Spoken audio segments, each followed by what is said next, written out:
Namaskar and welcome to this exciting episode of Sathology Debunking Mythology. Sathology means science of truth, the study of truth. Opposite of that is mythology, which means science or study of fake, lie, or imagination. Believe me, Mahabharata and Ramayana has so many geopolitical, geographical, and even the names are the same. Even the names are the same. Like there is a Kalkut mountain in Armenia. Can you believe that? Kalkut mountain in Armenia. And there are places in Lithuania, Latvia, Serbia, and the eastern Russia, which are direct Sanskrit names. And the locals also accept Sanskrit as the language of the past. And many Russian words have Sanskrit in it. Many East European languages have active Sanskrit in it. It will sound to you just like a Telugu or a Marathi with a lot of Sanskrit words. So I have a very special guest today, and we are talking about the global spread of claims of India, global geopolitical claims of India through military history. Hindi में है सैन्य इतिहास के आधार पर भारत के भू राजनीतिक दावे. So let us welcome she is known as Vidushi. Vidushi means a very intelligent person. She's a professor, and she also has been instrumental. Somebody told me she has Saraswati sitting on her tongue. Very prominent person told me. Very, very prominent. And I won't tell his name, but I'll tell her in private. So let us welcome Professor Kusumlata Kedia. नमस्कार जी। नमस्कार सबको। नमस्कार. बहुत बहुत आपका स्वागत है show में. और एज यूजुअल काफी आपकी लोकप्रियता तो बहुत ज्यादा है इतिहास के विषय में. तो सबसे पहले हमारे देश में लोग बात करते हैं, जैसे भारत में बात करते हैं कि हमने किसी पर आक्रमण नहीं किया, और इसको लेकर एक ऐसी इमेज बना दी है कि भारत एक सॉफ्ट स्टेट है. तो इसीलिए क्या होता है कि अगर सैन्य, ये महाभारत काल से चल रहा है, रामायण काल से चल रहा है. भगवान राम ने सेनाओं के आधार पर लंका में जीत हासिल की. महाराज युधिष्ठिर की सेनाएं तो निरंतर युद्ध करती थी, निरंतर, हमेशा. हर अर्जुन का सेनापति था महाभारत युद्ध के बाद. और लेकिन युद्ध किया जाता है धर्म के आधार पे, ताकि शांति बनी रहे, यहाँ पे उग्रवादी तरह के लोग आगे ना आ पाए और अर्थ बढ़े. क्योंकि अर्थ बहुत इंपॉर्टेंट है किसी भी समाज के लिए. उसमें नारद मुनि भी बहुत एम्फेसाइज करते हैं. तो ये सारे विषयों पे आप अपना व्यूज रखिए, खुलकर रखिए, ताकि हम सब लोगों को ज्ञान मिले. जी, तो मैं अपनी आज की बात की शुरुआत करूंगी 19th सेंचुरी, 20th सेंचुरी, और उसके बाद पीछे जाऊंगी. तो अगर हम 19th सेंचुरी कहते हैं तो इसका मतलब शुरुआत हुई 1801 से लेकर 1899. तो भारत के जियोपॉलिटिकल क्लेम्स की जो मैं बात कर रही हूं, तो आज एक स्पेसिफिक रीजन में ले रही हूं, एक खास क्षेत्र जिसको कहते थे 19th सेंचुरी में, और अभी भी कहते हैं सेंट्रल एशिया, मध्य एशिया. तो 1830 में यदि 3 देशों के नक्शे ने, मैं 19th सेंचुरी से बात शुरू कर रही हूँ, 1801 से 1899, केवल 3 देशों के नक्शों को ले.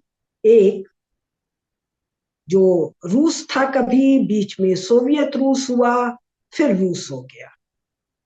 सोवियत रूस ये बना है 1917 में, 20वीं शताब्दी में. तो 1800 से लेकर 1917 तक जो जार वाला रूस है, इसके 20-20, 30-30 साल आगे पीछे के नक्शे में तो दिखाई पड़ेगा रूस एक्सपैंड कर रहा है. कहां पर? सेंट्रल एशिया में और थोड़ा सा वेस्टर्न यूरोप में. एक दूसरा नक्शा ले, आज वाले पीआरसी का, पीपल रिपब्लिक ऑफ चाइना, जो 1949 में आता है. यहाँ पर 1800 से और भी बहुत पहले से 1911 तक मांचू एम्पायर है. और ये मांचू लोग भरतवंशी हैं, चीनी नहीं है. चीनी तो कोई शब्द उनके यहाँ शब्द ही नहीं है. झुआंग वाऊ वो खुद को कहते हैं. खैर, फिलहाल हम चीनी कहते हैं. तो चीनियों के लिए ये फॉरेन एग्रेसर्स है, वैसे ही जैसे मंगोल है, वैसे ही जैसे टर्क है, वैसे ही जैसे तिब्बतन्स है। तो मांचू एम्पायर की सीमा 1801 में क्या है, 1820 में क्या है, 1830 में क्या है, 1850 में क्या है, 1860, 1870, 19 सेंचुरी, और 1911 में क्या है। दो ले ले। तीसरा हम ले ले भारत की सीमाएं क्या है, और यहां पर मैं सीधे सीधे राजनैतिक सीमाओं की बात करूं, सांस्कृतिक, आध्यात्मिक, और आजकल एक शब्द बना है सांस्कृतिक, वो कल्चरल, ये नहीं, सीधे सीधे पॉलिटिकल जो बाउंड्रीज हैं भारत की, 1801 में, 1810 में, 1830 में, 1890 में, 1945 में, 19वीं और 20वीं शताब्दी की हम बात कर, ये बहुत आसानी से केवल 3 देश हैं। तो सेंट्रल एशिया में भारत के जो जियो पॉलिटिकल क्लेम्स है, इसके लिए मैं कुछ 5-7 बात करूंगा। रूस का उठा लीजिए, तो अब रूस का थोड़ा पहले चल रहे हैं, 10वीं, 11वीं, 12वीं, 13वीं शताब्दी में रूस नाम का कोई देश ही नहीं है, कोई स्टेट भी नहीं है, रूस नाम का कोई कंट्री भी नहीं है, नेशन भी नहीं है, स्टेट भी नहीं है, राष्ट्र भी नहीं है, राज्य भी नहीं है।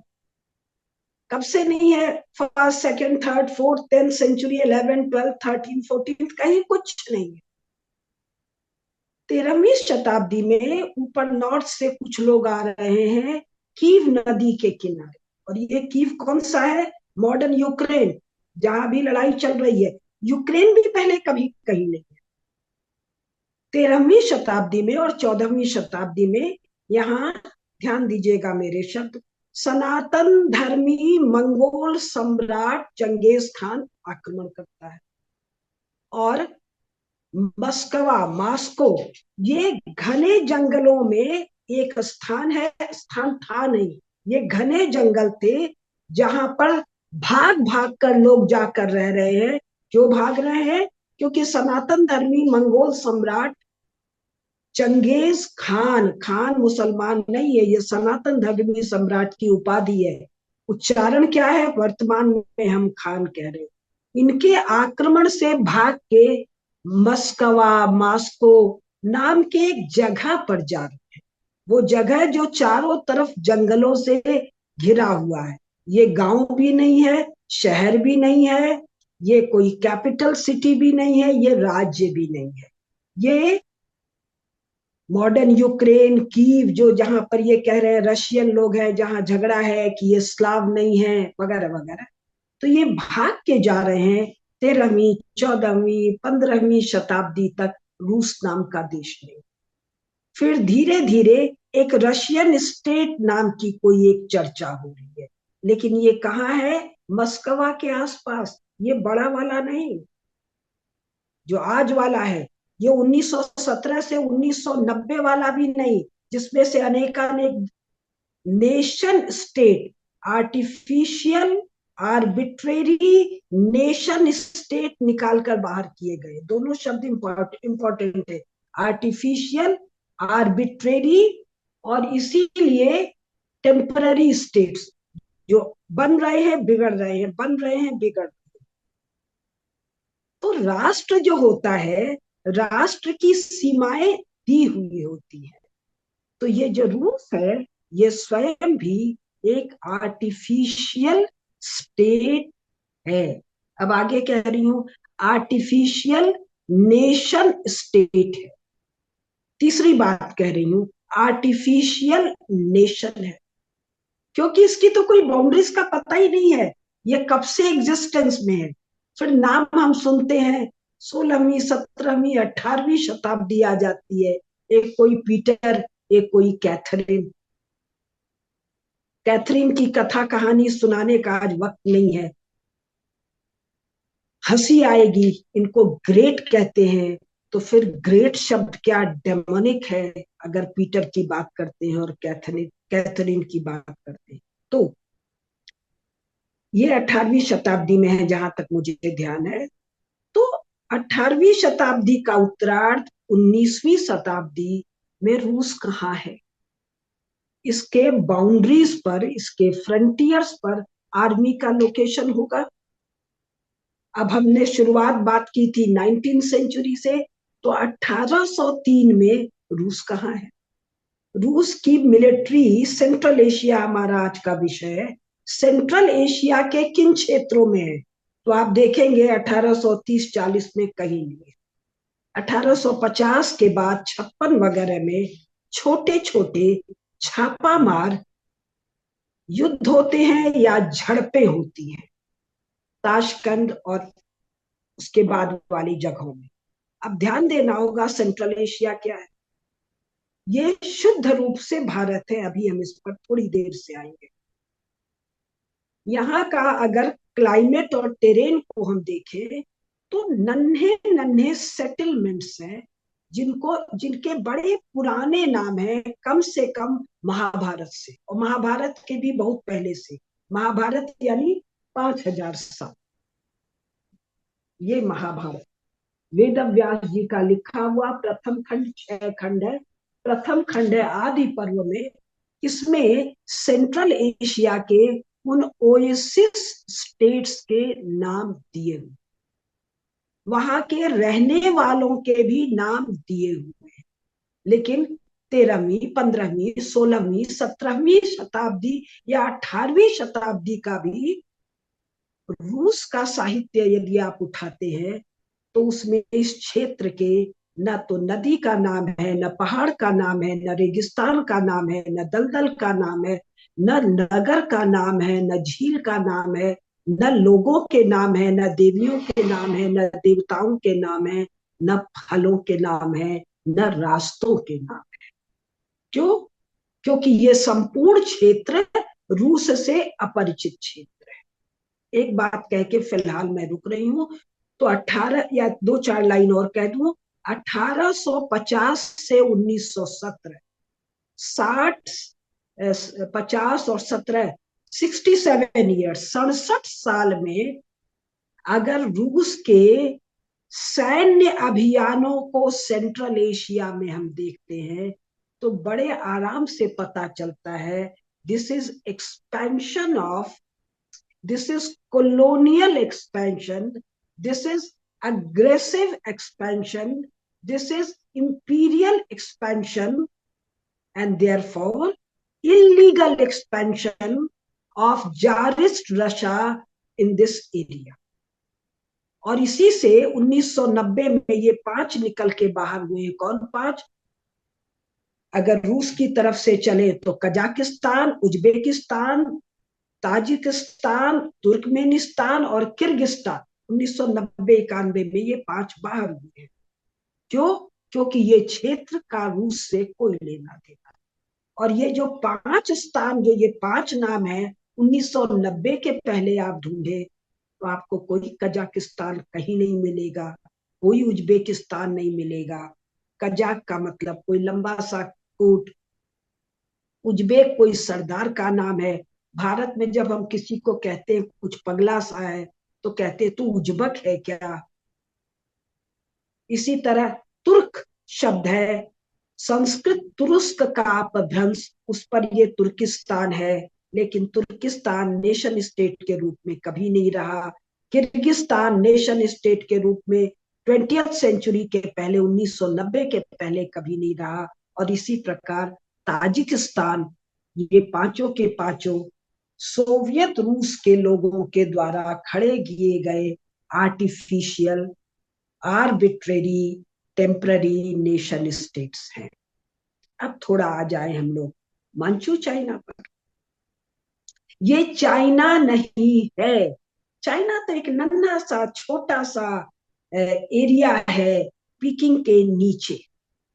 पीकिंग के या बीजिंग के ऊपर जो कुछ है वो क्या है, इधर से शुरू करें, पूरब से शुरू करें तो मंचूरिया है, मांचुओ या मंजुओं का जगह है।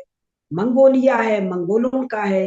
फिर जिसको सिक्योंग ये कहते हैं उसका तो मतलब ही होता है पश्चिम के तरफ नया फ्रंटियर, और बाद में अंग्रेजी भाषा में इसका अनुवाद कर दिया गया नए फ्रंटियर की जगह नया टेरिटरी, नया क्षेत्र। पहले कहा नई सीमाएं, बाद में कहा नया क्षेत्र। तो ये जो मांचू लोग मिंग चाइना में 15वीं 16वीं शताब्दी में जब आक्रमण करके राज्य कर रहे हैं, कब तक? यूरोपियन हिस्ट्री के अनुसार 1911 तक, यानी 20वीं शताब्दी तक। और 1911 में वो मांचू सम्राट को जापान अपने यहाँ ले गया है, तो जापान के अनुसार 1935 तक। तो मांचुओं के लिए सेंट्रल एशिया बाहर का क्षेत्र। कौन सा सेंट्रल एशिया? अभी जिस सेंट्रल एशिया की हम बात कर रहे हैं, ये जो तारिम बेसिन है, ये जो टकला मकान डेजर्ट है सिक्योंग के भीतर, जिसके तीनों तरफ बहुत ऊंचे ऊंचे पहाड़ हैं और पूरब की तरफ गोबी रेगिस्तान है, ये क्षेत्र मांचुओं के लिए, मांचुओं के साम्राज्य के लिए नया फ्रंटियर है। आप 16वीं शताब्दी का चीन उठा लो, चीन नहीं, चीन, चीन कौन सा चीन? ये जो कम्युनिस्ट चाइना है, ये अपना 2300 साल का इतिहास बताता है। इस 2300 साल में 1800 साल तक ये गुलाम है किसका? हम भरतवंशियों का। ये 3 वॉल्यूम, ये एक वॉल्यूम मैंने अपने पढ़ने के लिए 3 हिस्सों में बाइंड कराया है। ये है the Cambridge history of China volume 6, alien regimes and border states 907 to 1368। यानी 10वीं शताब्दी से 14वीं शताब्दी, 400 साल के एलियन स्टेट्स या चीन के गुलामी की चर्चा कर रहा है। ये जो कैम्ब्रिज इकोनॉमिक हिस्ट्री का, ये मेरे पास जेरोक्स वर्जन है, मूल पुस्तक कहीं और पड़ी है, किसी को दिया था। तो ये तो 400 साल की बात कर रहा है। अगर आप जाएं नेशनल ज्योग्राफिक के एटलस पर, चाइना का जो एटलस है उसके पृष्ठ संख्या 100 पर जाएं, और जो लोग थोड़े से भी जानकार हैं उनको पता होगा, एक कोर चाइना है, एक क्रेडल चाइना है। चाइना तो इसका नाम ही नहीं है। चीन तो इसको केवल महाभारत में और भारतीय वांग्मय में चीन कहा गया है। तो ये बहुत नन्हा और छोटा सा है। पीली नदी के नीचे, वांगहो शायद कहते हैं, उसके नीचे नहीं है, पश्चिम में नहीं है, बहुत छोटा सा इलाका है। और इस छोटे से इलाके को अगर देखना हो, वेन सॉन्ग और फाहियान की यात्राओं को देखिए। वो दोनों पुस्तकें मेरे हाथ में नहीं है, वो मैं दिल्ली छोड़ आई वजन ज्यादा होने से। तो वेन सॉन्ग और फाहियान दोनों की पुस्तक, जो कि ये वेन सॉन्ग वाली पीकिंग से छपी है। वेन सॉन्ग 6वीं 7वीं शताब्दी में भारत आता है। और जैसे ही पुस्तक खोलेंगे, शुरू में नक्शा दिया है, जहां पर वो कहता है, टेक्स्ट में वो कहता है कि अब मैं चीन की सीमा से निकल कर बाहर जा रहा हूं। चीन की पॉलिटिकल सीमा, और उस जगह का नाम है छगन, शगन, जो भी उसका प्रोनाउंसिएशन होगा, CHAGAN। तो वेन सॉन्ग के समय तक चीन का पश्चिमी सीमा ये छगन लोयांग के आसपास घूम रहा है। वहां से कासगर तक इतना बड़ा इलाका 1949 में नेहरू जी के द्वारा हैंडओवर हुआ। उस नक्शे को आप देखेंगे तो समझेंगे। तो चीन तो कहीं दूर, कहां कहां से दूर, सेंट्रल एशिया से बहुत दूर, भारत से बहुत दूर है।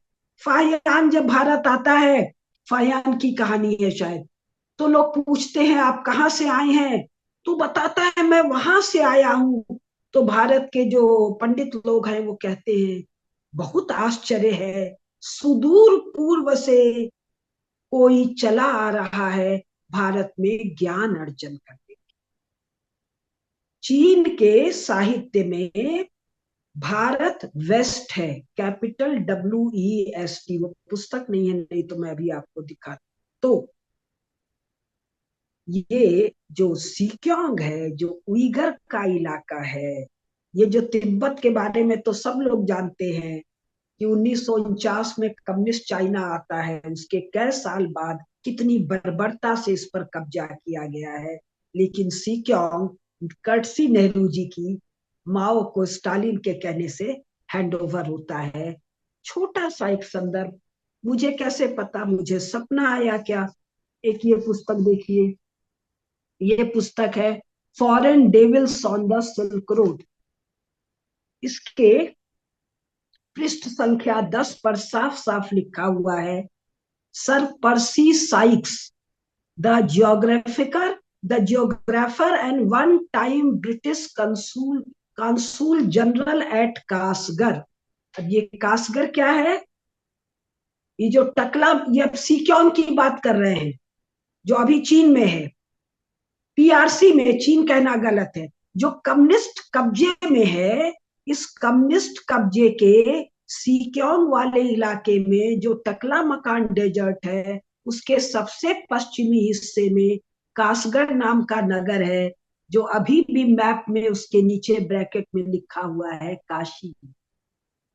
एक काशी जहां से मैं आ रही हूँ, जहां बाबा विश्वनाथ बैठे हैं, उत्तर में भी काशी है, पूरब में भी काशी है, पश्चिम में भी है, दक्षिण में भी है। मुख्य नगर जिनका अत्यधिक आध्यात्मिक महत्व है, जैसे अयोध्या है, काशी है, अवंतिका है, इस नाम से पूरे जम्बू द्वीप में अनेकानेक हैं। तो ये जो काशी है, जो कर्टसी नेहरू जी किसके पास चला गया? माओ के पास। वहां पर ब्रिटिश कंसूल जनरल बैठा है। एक का और नाम आ रहा है, अगर मुझे दिख जाता है तो मैं बताती हूँ। अब ये सर वर कुछ नहीं है, सर पैर। एक है क्लेरेमोंट स्क्राइन, who served as British Consul General at Kasgar in the 1920s। तो अभी हमने दो की बात की, किसकी किसकी? रूस की, जो कभी सोवियत रूस था, उसके पहले जार वाला रूस था, उसके बाद हमने बात की चीन की, पीआरसी वर्तमान कम्युनिस्टों के कब्जे वाला चीन और ये पूरा इलाका, और उसके पहले मांचू वाला। अब तीसरा हम सेंट्रल एशिया में बात कर रहे हैं, किसकी? ब्रिटिश इंडिया की। तो अगर सोवियत रूस और मांचू चाइना, चाइना बिल्कुल नहीं, मांचू चाइना का मिलिट्री हिस्ट्री देख लिया जाए, हिस्ट्री भी मत देखिए, फौजों का लोकेशन कहाँ कहाँ है, कहाँ किन सीमाओं पर झड़पें हो रही हैं, कब। ज्यादा नहीं, 1850 के बाद, या और थोड़ा ठीक से देखना चाहे तो 1802, 1805, 1810, ये कहीं इस इलाके में दिखाई नहीं देंगे। न तो चीनी दिखाई देंगे, न रूसी दिखाई देंगे। अब भारतीयों का प्रेजेंस, तो भारतीयों का पहले हम ब्रिटिशर्स से शुरू कर रहे हैं, उसके बाद हम बाकी जगह में जाएंगे। तो ब्रिटिश फौजें कहाँ कहाँ तैनात हैं, ब्रिटिश अधिकारी इस क्षेत्र में कहाँ कहाँ तैनात हैं।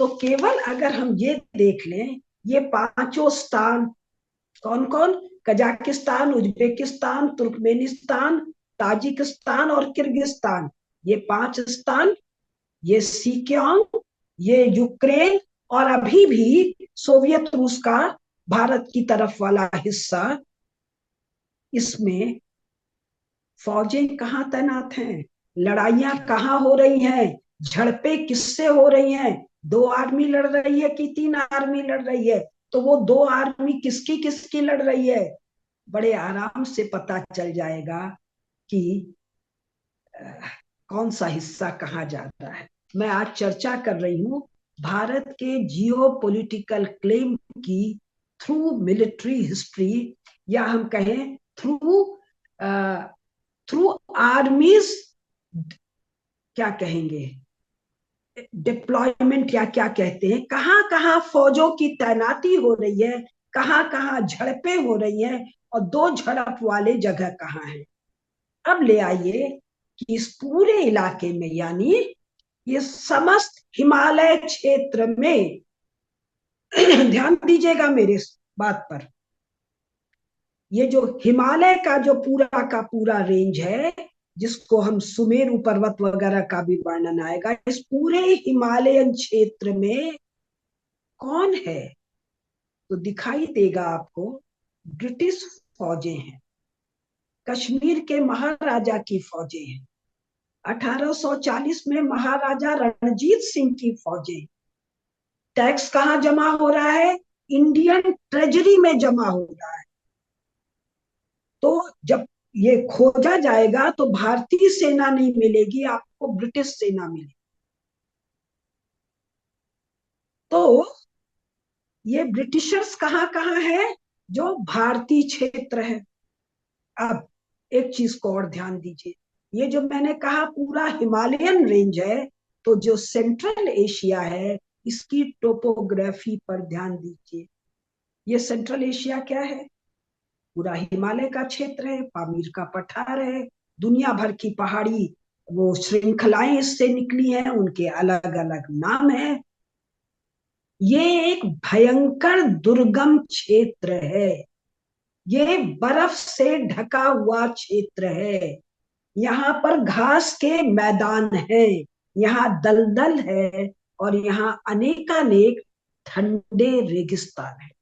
ठंडे रेगिस्तान का मतलब ऐसे रेगिस्तान, ऐसे बालू वाले इलाके जो भयंकर ठंडे हैं, और इस कारण से यहाँ पर मनुष्यों का रहना संभव नहीं है। मनुष्य केवल छोटे छोटे आइसोलेटेड, ध्यान दीजिएगा मेरा शब्द पहला है आइसोलेटेड, दूर दराज की बस्तियों में है। और ये दूर दराज की बस्तियां वो हैं जहां पर इतना पानी है जिससे थोड़ी सी खेती की जा सके, क्योंकि मनुष्यों के बसावट के लिए, सेटलमेंट के लिए जरूरी है कि वहां पानी हो, और पानी जितना ज्यादा होगा उतने ज्यादा मनुष्य और जंतु, माने कि भेड़, बकरी, घोड़ा, खच्चर या ऊंट, हाथी नहीं, इस क्षेत्र में रह पाएगा। तो ये जो पूरा का पूरा सेंट्रल एशिया का इलाका है, ये दुर्गम इलाका है। अब इस दुर्गम इलाके का चीन से कोई लेना देना नहीं है। कौन सा चीन? Historical China, core China, cradle China, वो चाइना जिस पर लगातार नॉर्दर्न बारबेरियंस के हमले हो रहे हैं। किसके अनुसार? चाइनीज ऑफिशियल हिस्ट्री के अनुसार। और ये नॉर्दर्न बारबेरियंस जिनको कह रहे हैं, ये कौन है? ये सब के सब भरतवंशी तुरुस्क हैं, जिनकी चर्चा महाभारत में एक बार नहीं अनेक बार है, वाल्मीकि रामायण में है, और हजारों हजार नहीं भी तो 150 200 अन्य ग्रंथों में जिनकी चर्चा है। और और ये तुरुष्क कौन है? ये वृषल क्षत्रिय है। ये तुरुष्क कौन है? जो नंदिनी की कथा 2 मिनट में बता दूं।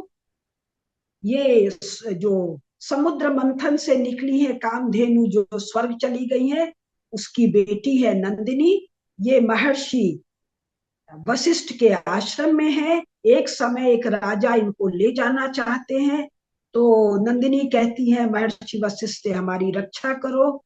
तो वो कहते हैं माता आप अपनी रक्षा स्वयं कर लो। तब नंदिनी फुफकारती है, उनके नथुनों से, उनके मुंह से, जिह्वा से, कान से, रोम से, खुर से, पूंछ से, हर अंग प्रत्यंग से अनेकानेक वीर जातियां जन्म लेती हैं, जिसमें ये हूण, शक, कुषाण, दरद बड़े सारे हैं, बालिक।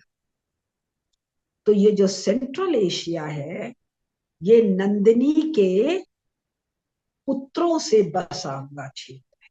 ये नंदिनी के पुत्र कौन है? सब भरतवंशी हैं, भारतवंशी हैं, सनातनी हैं, हिंदू हैं। अब कैसे ये सब बात कही जा रही है? मैं ये सब बात इस आधार पर कहे जा रही हूं, 1950 के बाद इस क्षेत्र में अनेकानेक आर्कियोलॉजिकल खुदाइयां हुई हैं, रेत में से बहुत सारी चीजें ढूंढी गई हैं। ये क्या ढूंढने पर मिला?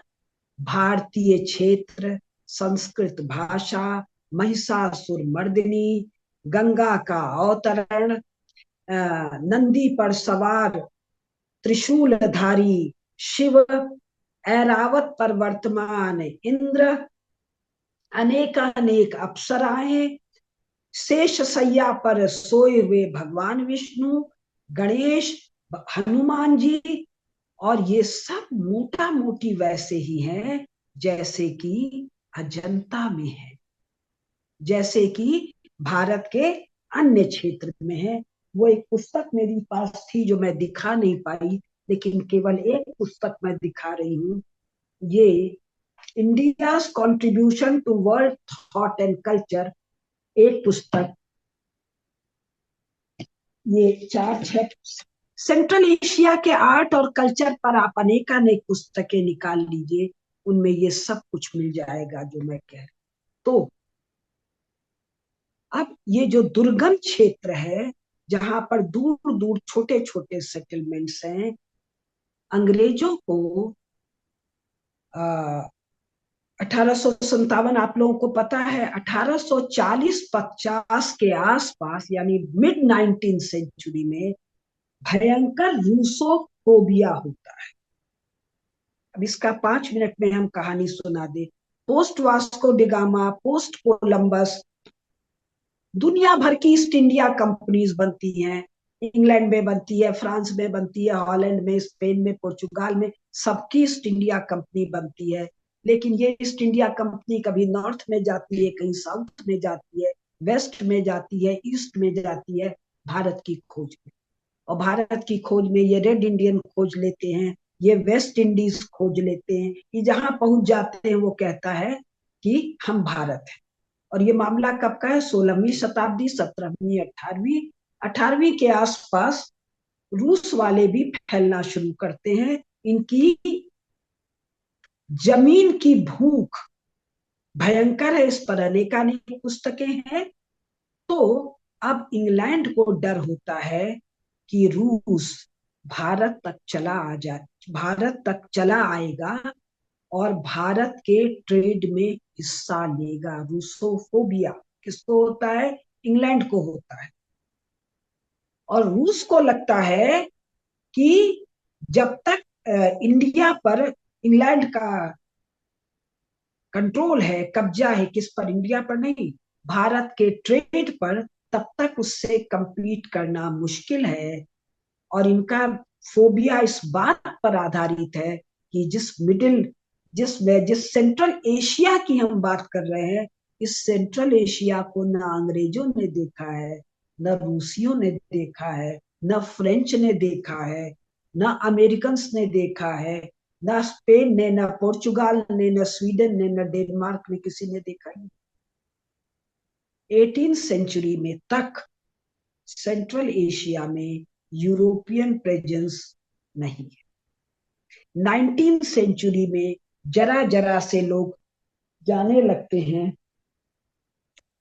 यही नन्ही सी किताब, बहुत किताब है, Foreign Devils on the Silk Road, ये बताता है कि कैसे धीरे धीरे 19th सेंचुरी में ये जाते हैं। और स्वाभाविक है, ये जाते हैं तो किसके सहायता से जाते हैं? ये जाते हैं वहां रहने वाले लोगों की सहायता से। यही वो क्षेत्र है जिसमें सिल्क रोड की बात हो रही है। और ये सिल्क रोड नाम 19वीं शताब्दी में, जिसकी हम लोग बात कर रहे हैं, 19वीं और 20वीं शताब्दी में एक जर्मन ने नाम दिया है। और इसी सिल्क रोड के आधार पर ये शी जिनपिंग और इसके पहले वाला क्लेम कर रहा है, हिस्टोरिकल दावा दे रहा है कि ये क्षेत्र तो सब हमारा है। वो वन बेल्ट वन रोड वगैरह का जो पूरा मामला है, इस यहाँ तो कोई रोड है ही नहीं। ये तो बड़े सारे रूट्स हैं, और जिसमें एक पड़ाव से दूसरे पड़ाव तक जाने में ही चीनियों की तो नानी याद आ जाएगी, क्योंकि चीनी कभी इस रूट पर चले ही नहीं है। चीन में ट्रेड करना, कम्युनिस्ट चीन में नहीं, कम्युनिस्ट चीन के पहले, ये 2300 साल ट्रेड करने पर तो बड़ा नीची नजर से देखा जाता है। रूस तो है ही नहीं, ट्रेड रेट तो सब भारत का मामला है। तो अब जो आज का विषय है, जिसमें मैंने एक बात कहने की कोशिश की कि 19वीं और 20वीं शताब्दी में अगर हम फौजों का डिप्लॉयमेंट, आर्मी डिप्लॉयमेंट देखें इस क्षेत्र में, तो 3 सेनाएं नजर आएंगी आज के नेशन स्टेट की भाषा में, रूस की, चीन की और ब्रिटिश इंडिया की।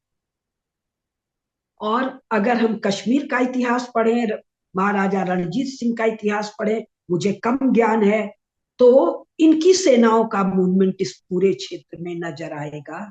तो इससे वर्तमान भारत सरकार को बड़ी सुविधा से ये दावा करने में सुविधा होगी कि 15 अगस्त 1947 के बाद, या 14 अगस्त को पाकिस्तान बांग्लादेश गया है, 14 अगस्त 1947 को पाकिस्तान बांग्लादेश गया है, भारत इतने की जगह इतना था। 1922 में अफगानिस्तान गया है, बर्मा, उसके पहले बर्मा गया है, उसके पहले नेपाल गया है, उसके पहले इधर का सब क्षेत्र गया है, और 1947 के बाद तिब्बत गया है, सिक्योंग गया है।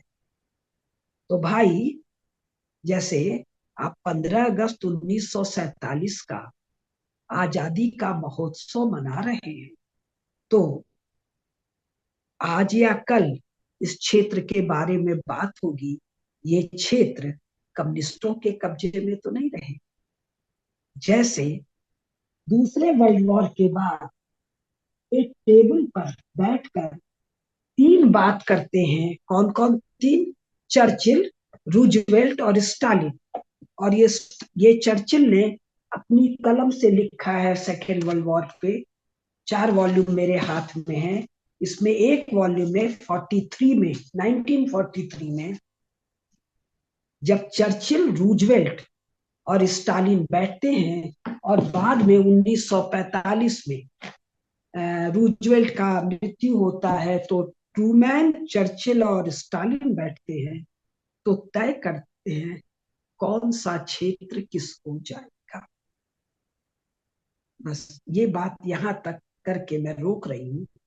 तो वो थी 20वीं शताब्दी की भू राजनीति, जिसमें यूरोपियन देशों के की कॉलोनीज का डिसइंटेग्रेशन हुआ था, और या डीकॉलोनाइजेशन हुआ था, और ये कहा गया था कि लोगों को अपना राज्य चुनने का हक है। तो क्या कम्युनिस्ट कॉलोनाइजेशन, क्या कम्युनिस्ट इंपेरियलिज्म, क्या कम्युनिस्ट स्लेवरी परमानेंट है, या ये मेल्ट करने वाली है? ये मेल्ट कर रही है। मेरे सुनने वालों में से बहुत लोगों को ये पता होगा, ये शी जिनपिंग का जो कम्युनिस्ट स्ट्रक्चर है, ये जो कम्युनिस्ट प्रिजन ऑफ नेशंस है, ये मेल्ट कर रहा है, ये टूट रहा है, ये खत्म हो रहा है, ये डिसइंटीग्रेट हो रहा है। तो फिर इस सेंट्रल एशिया वाले क्षेत्र में है कौन? तो 2-3 चीजों को आप लोग ध्यान रखिए।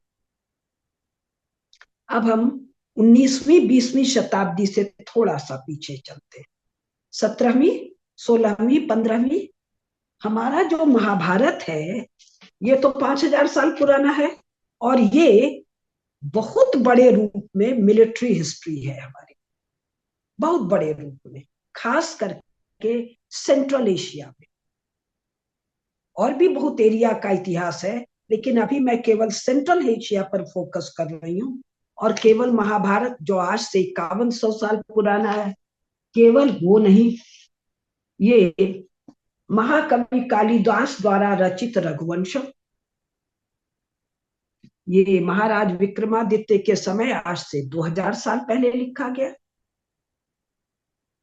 तो भारत में राजसूय यज्ञ की परंपरा है। भारत में चक्रवर्ती राजाओं की परंपरा है। भारतीय राजनीति शास्त्र, जिसकी मैं जानकार नहीं हूं, कुछ नाम जान, राजनीति शास्त्र, विदुर नीति, शुक्र नीति, चाणक्य नीति, और एक इसी महाभारत में देवर्षि नारद, नारायण के परम भक्त देवर्षि नारद आते हैं कहां पर, इंद्रप्रस्थ में, महाराज युधिष्ठिर के राज्य में, उनके पिता पांडु का संदेशा लेकर कि राज्य करना है तुमको, चक्रवर्तित्व संपन्न करना है तुमको, राजसूय यज्ञ करना है। तो ये चक्र क्या है? ये है धर्म चक्र। धर्म चक्र क्या है? Cosmic laws. ये कॉस्मिक लॉज के तहत जब मनुष्य आचरण करेंगे तो सृष्टि यथावत अप्रतिहत प्रवाहित रहेगी। तो धर्म जो इसको धारण करता है, जो कॉस्मिक लॉज इसको धारण करते हैं, इसको अप्रतिहत, बिना किसी व्यवधान के, बिना किसी बाधा के, बिना किसी ऑब्स्टिकल के चलता रहे, इसके लिए राजदंड आवश्यक। ईसाइयत में यानी कि बाइबल में, कुरान में और कम्युनिज्म में, इन तीनों में राज्य की कोई अवधारणा नहीं। मैं दोहरा रही हूं, बाइबल में, कुरान में और कम्युनिस्ट जो पूरा भी रचा गया है, उसमें कहीं भी राज्य की कोई अवधारणा नहीं है। राज्य की विराट अवधारणा है सनातन धर्म। और वहां पर धर्म चक्र को, धर्म दंड को स्थापित करने के लिए राजदंड आवश्यक है। तो ये संपूर्ण जो सेंट्रल एशिया है, इस सेंट्रल एशिया में किन किन भारतीय सनातन धर्मी राजाओं का राज्य रहा है, उनके पिता कौन थे, उनकी पटरानी कौन है, महारानी कौन है, बेटा कौन है, राजधानी कौन है, फौज कौन है, एक बार नहीं, कम से कम 50 बार का वर्णन मिलेगा। 50 बार कैसे भाई? केवल महाभारत से आज तक ले ले, केवल 5,000 साल, या रघुवंशम से आज तक ले ले 2-2,500 साल, महाराज विक्रमादित्य से। रघुवंशम तो है रघुवंश का, महाराज रघु के समय का कहानी है ये, लेकिन वर्णन कालिदास कर रहे हैं विक्रमादित्य के महाराज के समय, जो आज से 2-2,500 साल पहले का है। तो तब से अब तक कितने राजा हुए हैं? अपने कश्मीर के जो राजा हैं, मेरे नाम भूल रहा है, जो पुस्तक है राज तरंगिणी, उसके वर्णन ले ले, महाराज हर्ष के वर्णन ले ले, महाराज कनिष्क के वर्णन ले ले, बंगाल के पालों के वर्णन ले ले, और दूर क्यों जाए, 19वीं शताब्दी जहां से मैंने बात शुरू किया है, 19वीं शताब्दी में पंजाब के महाराज रणजीत सिंह का राज्य ले लिया जाए। इसी प्रकार कश्मीर, जिनके राजा का एक स्टैम्प, मतलब डाक टिकट मुझे मिला है, जिसमें लिखा था जम्मू कश्मीर और तिब्बत। तो 19वीं शताब्दी तक, बल्कि 20वीं तक, 1947 तक, 15 अगस्त 1947 तक काशगर में ब्रिटिश एजेंट बैठ रहा है। और ये ब्रिटिश एजेंट ये ब्रिटिश एम्पायर का सक्सेसर स्टेट है। 15 अगस्त 1947 के बाद वाला नेहरू और राजेंद्र बाबू वाला, राष्ट्रपति और प्रधानमंत्री वाला। तो काशगर तुमने छोड़ कैसे? एक बात, अब इसी में थोड़ा सा, मेरे पास 10 मिनट समय है तो मैं ले रही हूँ, कि अगर इस सेंट्रल एशिया के क्षेत्र का, एक चीज मैं और दिखाना चाह रही थी, एक चीज हम्म, ये देखिए, ये एक पुस्तक, इसका ऊपर नाम लिखा है archaeology of Soviet central Asia. तीनों प्रत्यय आर्टिफिशियल, सोवियत, सेंट्रल एशिया। अरे इस क्षेत्र का कोई नाम भी तो होगा। Archaeology of Soviet central Asia, जो 1990 में उससे बाहर हो गया, पांचों स्थान उससे बाहर हो गए। इसी तरह से जब आप, एक और पुस्तक दिखा रही हूं मैं आपको, ये भी किसी अमेरिकन का ही लिखा हुआ है, China Geography, Globalization and the Dynamics of Political, Economic and Social Change, किसी अमेरिकन का ही लिखा हुआ है। तो वो बता रहा है कि ये भी आर्टिफिशियल नेशन स्टेट है, और यहाँ भी बार बार सेंट्रल एशिया को लिखा जाता है चाइनीज सेंट्रल एशिया, चाइनीज टर्किस्तान। ये वैसे ही है जैसे सऊदी अरेबिया, जैसे भारत की जगह कहा जाए केडिया भारत, या आदित्य सत्संगी भारत, या बर्मा भारत, शर्मा भारत, मिश्रा भारत, या मोदी भारत। तो इस संपूर्ण सेंट्रल एशिया में ये जो दोनों हैं, ये इंट्रूडर्स हैं। कौन दोनों? दोनों कम्युनिस्ट रेजीम, एग्रेसर हैं। इन्होंने कॉलोनियल क्राइम किया है, इन्होंने इंपीरियल क्राइम किया है, जो 21वीं शताब्दी के जियोपॉलिटिक्स में जाएगा। तो अब 3-4 एविडेंस और हम दे रहे हैं। जो आर्कियोलॉजिकल एक्सकवेशंस हुए हैं, किसने किसने किया है? रूस ने किया है, चीन वालों ने किया है, जापान वालों ने किया है, स्वीडन वालों ने किया है, ब्रिटिश भी गए हैं, और भी कई लोग।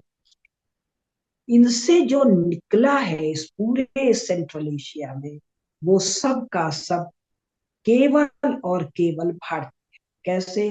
भाषा, भूषा, यहाँ की जो मैंने कहा आर्ट फॉर्म्स, जो मूर्तियां निकली हैं, जो भित्ति चित्र निकले हैं, जो अलंकरण निकले हैं, जो देवी निकले हैं, जो देवता निकले हैं, एंड द लिस्ट। हाँ, जो डांस फॉर्म्स निकले हैं, जो म्यूजिक की पुस्तकें मिली हैं, जो आयुर्वेद की यानी मेडिसिन की पुस्तकें मिली हैं, जो सिक्के मिले हैं, वो सब के सब भारत के दावे को, उस दावे को जिसके लिए देवर्षि नारद आते हैं महाभारत में, महाराज युधिष्ठिर के इंद्रप्रस्थ के राज्यसभा में, और कहते हैं राजसूय संपन्न करना है। वो दावे तब से लेकर महाकवि कालिदास के रघुवंशम तक, गुरु नानक के समय तक, महाराजा रणजीत सिंह के समय तक, और 15 अगस्त 1947 को कासगढ़ में ब्रिटिश रेजिडेंट के प्रेजेंस के समय तक भारतीय दावे हैं। मैं सत्संगी जी से निवेदन करूंगी, उनकी अगर रुचि हो तो इस पर एक सीरीज चलाएं। नमस्कार।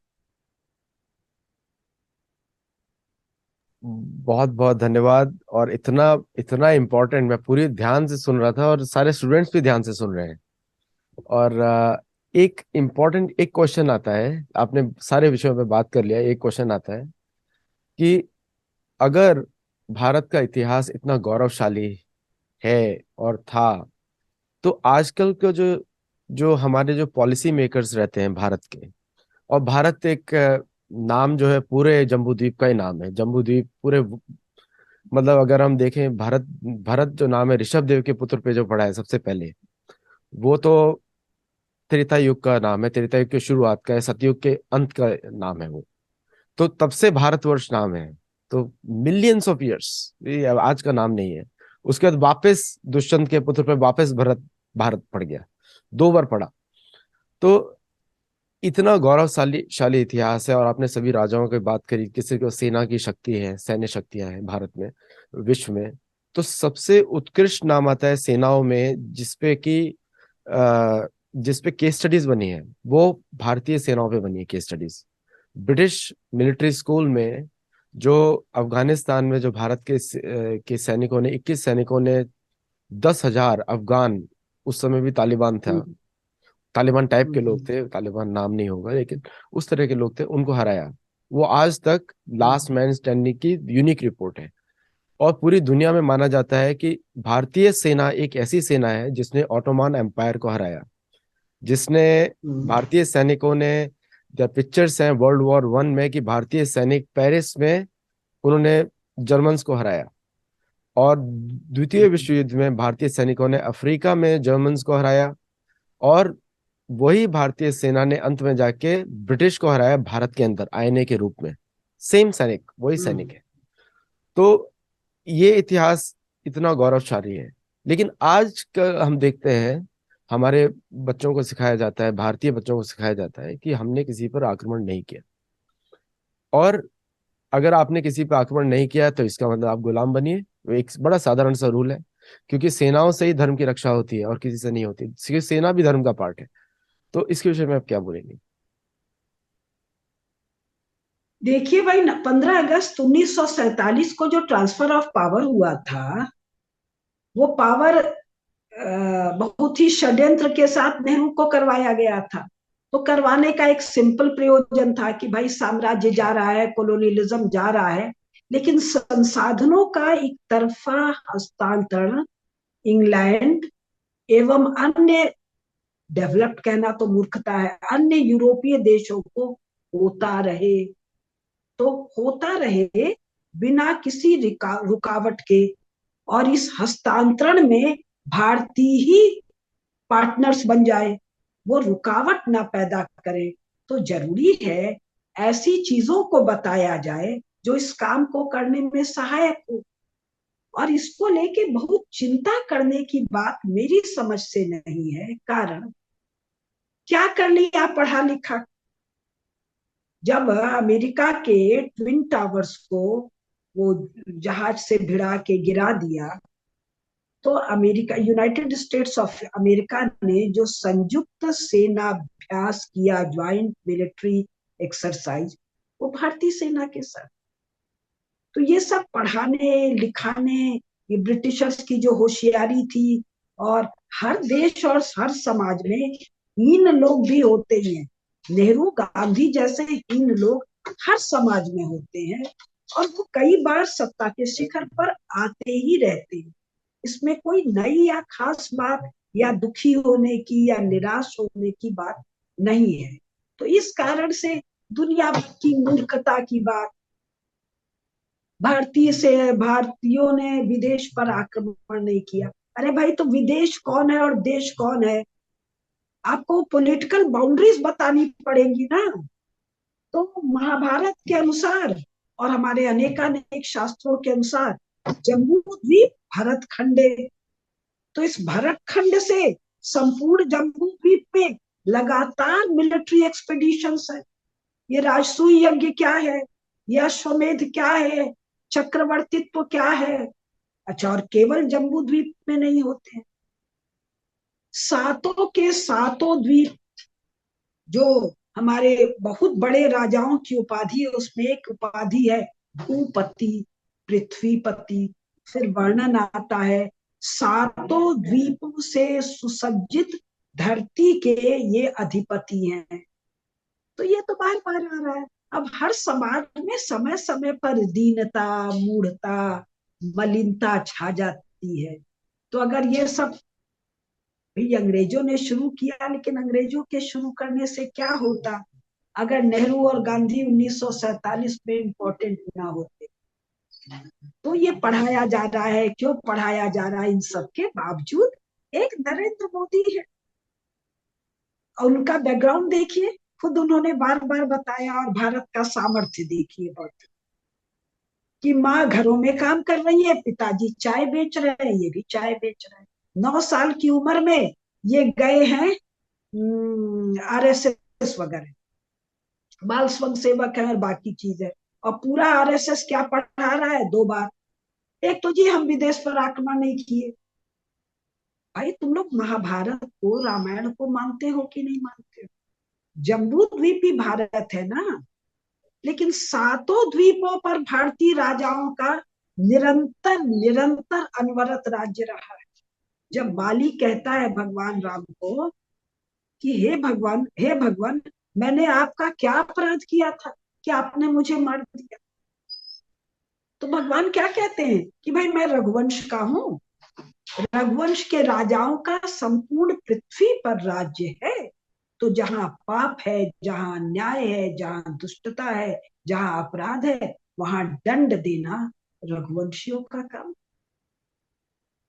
अब ठीक है, संघ वाले बहुत बड़े देशभक्त लोग हैं, अब किसी नेहरू वहरू वाले स्कूल कॉलेज में पढ़े बड़े हैं, लेकिन हमारे नरेंद्र मोदी को तो कोई प्रॉब्लम नहीं होती। तो ये पढ़ाई लिखाई ये सब भी, इसका असर होता है, बहुत असर होता है। लेकिन पुराने राष्ट्रों को ज्ञान पाने का जगह केवल वो स्कूल और कॉलेज तो नहीं है। महाभारत पर लगातार पारायण होता है, श्रीमद् भागवत और रामायण और रामचरितमानस का निरंतर पाठ और कथा होता है। तो हम सब लोगों को ये बातें पता है। जी। जी, मेरी बात पूरी हो गई। थैंक यू वेरी मच, आपने डिटेल में उसका उत्तर दिया, बहुत ही डिटेल में। तो एक एक बस लास्ट पॉइंट बोलूंगा क्योंकि टाइम हमारा ऊपर हो चुका है अभी। एक कि एक सोच चेंज करने की जरूरत है। देखिए महाभारत रामायण में हम सिखाते हैं कि जैसे भीम जो है पहाड़ पे चढ़ गया, चट्टाने तोड़ दी, नीचे आ गया। डांट भी पड़ती है उसको, युधिष्ठिर भी डांटते हैं, कुबेर भी डांटते हैं।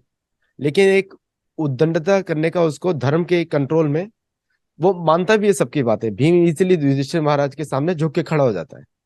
लेकिन जो सिखाया जाता है कि शौर्य दिखाओ, वो हमने शायद अपने बच्चों में अभी खो दिया है एक तरीके से। मतलब आपके बोलने से लोग, शायद कुछ लोग जो सुन रहे हैं वो मोटिवेट हो अपने बच्चों को नए तरीके से ट्रेन करने के लिए। कुछ नहीं खोया है। 1947 से लेके आज तक भारतीय सेना वार हार्डेंड सेना है। और कब से है? फ्रॉम टाइम इमेमोरियल है। कहीं कुछ नहीं खोया है। एक ब्रिटिश एस्टिमेट है, स्कॉलर नहीं मैं लेखक कह रही हूं, कि भारत में 20% एडल्ट मेल पॉपुलेशन आयुध जीवी है। तो कितना बनता है? 1947 में 2 करोड़ से ज्यादा बनता है। तो ये देखिए, ग्रहण वगैरह आता रहता है। तो ग्रहण कै मिनट के लिए आता है? कुछ मिनट, कुछ घंटे के लिए। सूर्य फिर वैसे ही चमकता है। और इन लोगों की औकात तो ग्रहण वाली भी नहीं है, कुछ ऐसे वाली है। सूर्य चमक रहा है, हम अपना आंख ढक लिए, कहीं कुछ कम नहीं हुआ है, कुछ भी कम नहीं हुआ है। ये बहुत ही कब अच्छा। होता? तो नरेंद्र मोदी 8 ही साल तो अभी रहे हैं, 7 या 8 साल, और दी वर्ल्ड लीडर हो चुके हैं। एब्सोल्युटली। और दी लीडर होने में 2 ढाई साल और। बड़ा अच्छा एक संत ने बोला, साधु ने बोला है, तारे तो हजार होते हैं लेकिन चंद्र तो एक ही है। सूर्य भी है कहीं, थैंक यू कम सो से मच। कम हमारी गैलेक्सी भी। जी। वेरी पॉजिटिव एंड मतलब अगर आपको धर्म का ज्ञान है तो हमेशा ऑप्टिमिस्टिक रहते हैं, क्योंकि यू आर नेवर, मतलब हम लोग वी डोंट लूज होप अगर आपको धर्म का ज्ञान है तो। Thank you so much professor Kusum Kedia ji. आप नॉट ओनली आपको इतिहास का ज्ञान है, जबकि और आप इतना ज्यादा एंथुजियाज्म दे रहे हैं लोगों को, मुझे तो बहुत अच्छा लग रहा है सुन के मुझे। और तो एक प्रोत्साहन भी मिल रहा है यूथ को, और हमारे जो शहरों में रह रहे हैं, जो लोग रह रहे हैं, उनको ये इतिहास जानना बहुत जरूरी है। तो प्लीज देखिए और शेयर करिए, सब्सक्राइब करिए, और जुड़े रहिए हमारे साथ। प्रोफेसर केडिया जी के बहुत सारे मोटिवेटिंग टॉक्स इस तरह के आपको मिलेंगे। नमस्ते, थैंक यू।